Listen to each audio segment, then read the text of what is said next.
This episode is sponsored by J.V. Gibson Photography. Thanks, Joe.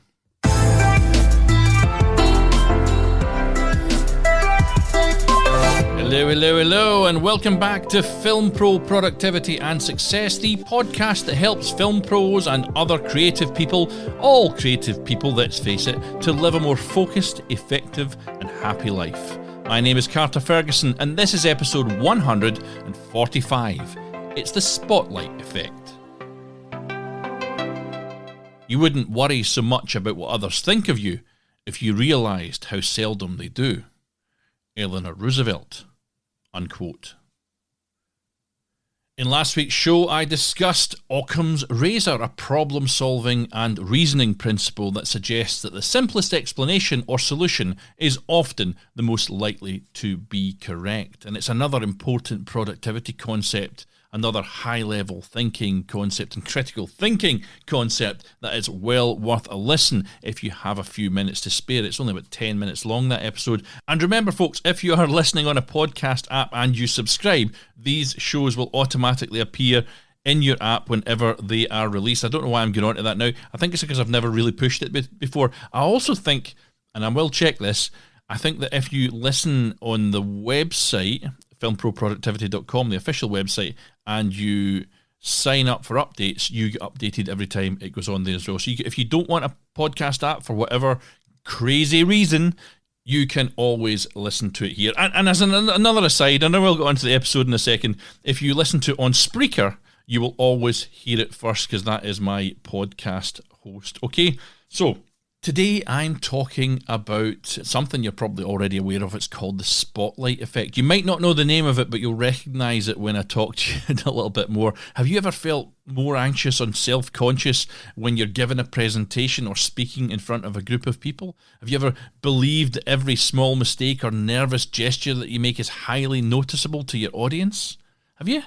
Have you ever assumed that people are judging you based solely on your appearance? Have you ever had a spot or a skin blemish and felt like it's the first thing everyone sees when they interact with you? I know I have. I did that yesterday. Neil, my DOP, came round and I'd been for a swim and I walked into the lift to go downstairs to meet him at reception, and I noticed my face was red from the swimming. I mentioned it to him as soon as he came in the thing, and he's like, I didn't even notice, and that's a common thing. And in social situations, have you ever felt self-conscious about your behaviour or worried that others are constantly judging you? Have you ever believed that a small social blunder or awkward moment will be magnified and remembered by everyone? These are all examples of the spotlight effect. And if you have, then you have already experienced it. It's a cognitive bias that often leads us to overestimate the extent to which our actions or our perceived flaws, in fact, are noticed and remembered by others.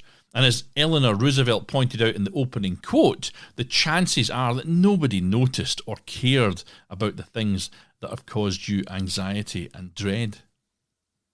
You see, our brains tend to simplify and distort information, and that is what I referred to earlier as cognitive bias. These biases can lead us to make irrational judgments and draw inaccurate conclusions.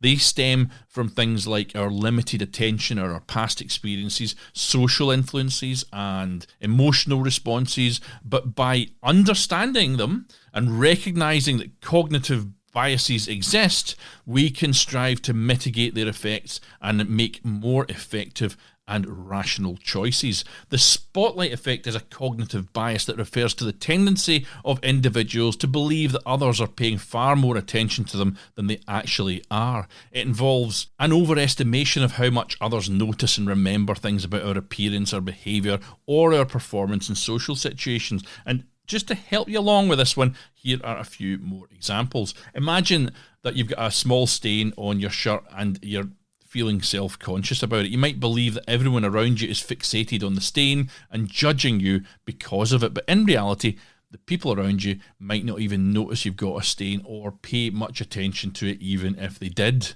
And going back to my earlier example, if you give a presentation at work and during one part you stumble over your words, you are likely to feel kind of embarrassed or uncomfortable that it went not quite as you planned, and you might believe that everyone in the room has noticed the mistake and is judging your performance. But again, people might be more focused on the content of your presentation rather than the specific stumble. And Eleanor Roosevelt's quote here, this is I had to go straight to this quote. This quote sums up the spotlight effect, that one I did at the top of the show. You wouldn't worry so much about what others think of you if you realised how seldom they did, right?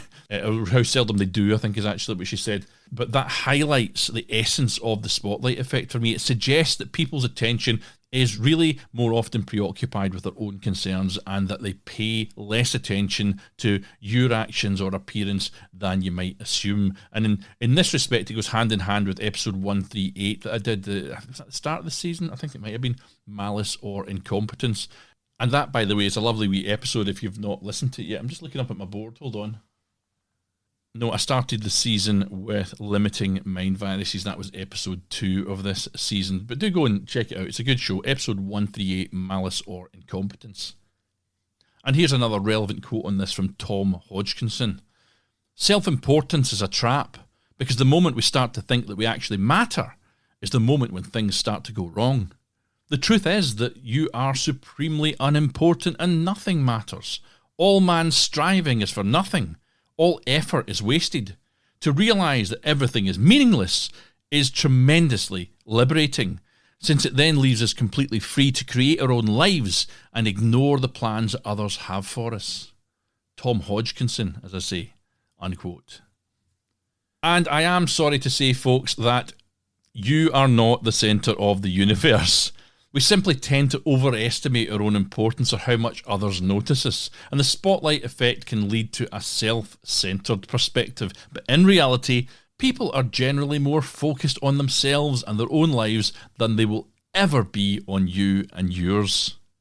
Performance anxiety is perhaps the best example of this, and that's where the spotlight analogy can perhaps be more easily, or most easily I should say, understood. But recognising that people are often less attentive to our actions and appearance than we believe can help alleviate the pressure we put on ourselves in social situations. Now, I did a lot of stage work earlier in my career. I trained as an actor, and I was on stage doing performances, and I'll never forget a one-man show where it was The Black Cat, Edgar Allan Poe, and I was to deliver a 30 minutes worth of solo dialogue with nobody else helping me. And I'd always feared it, and I was quite right to, because one night it came up and I had a complete dry and I didn't know what the line was, and I thought I thought I was going to have to say to the audience, I'm sorry, I don't know where I am, I need to refer to a script. And there was a script hidden off stage, but there was never a stage manager to prompt me, if you get my drift. So I would have had to basically come out of character and say, I'm sorry, ladies and gentlemen, I need to refer to my notes. And I felt like it was forever I was on stage trying to remember this word or this next line. And just as I was about to kind of go, I have to break character, it came to me and I was able to continue on, and I made it to the end of the show. Now, although a couple of people along the way did say that was an interesting bit there, and I think they gathered that maybe it didn't go as planned, they couldn't put their finger on what exactly that was wrong. But I knew that I'd heavily dried and that I wasn't sure what I was going to say next. But funnily enough, the people watching me never fully understood what was going on there. So this is a definite thing, and it causes great anxiety if you're a performer.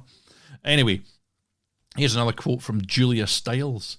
I am forever grateful that I got some training in the theatre.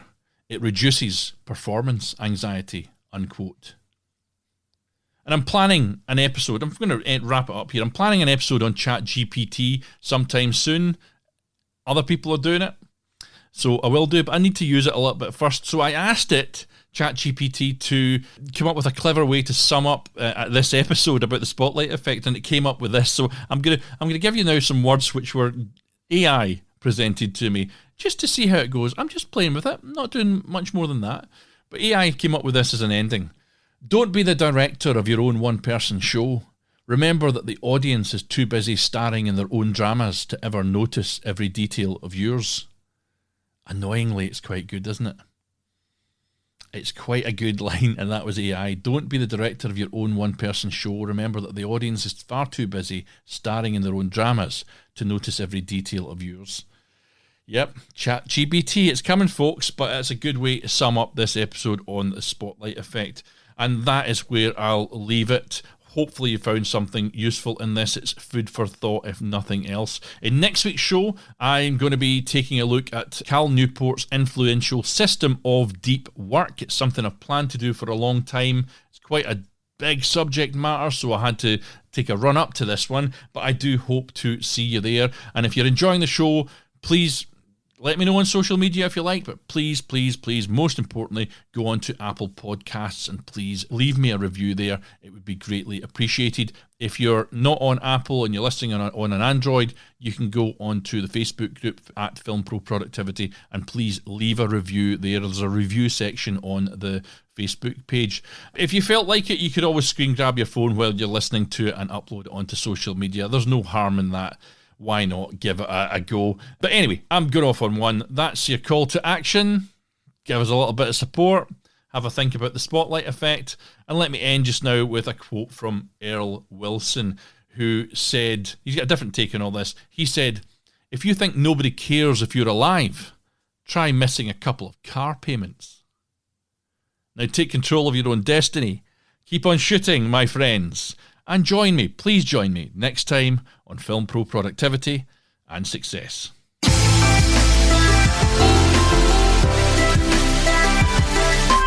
music that you can hear right now is Adventures by Ahimitsu, and you can view the full show notes for this episode only on the official website, filmproproductivity.com.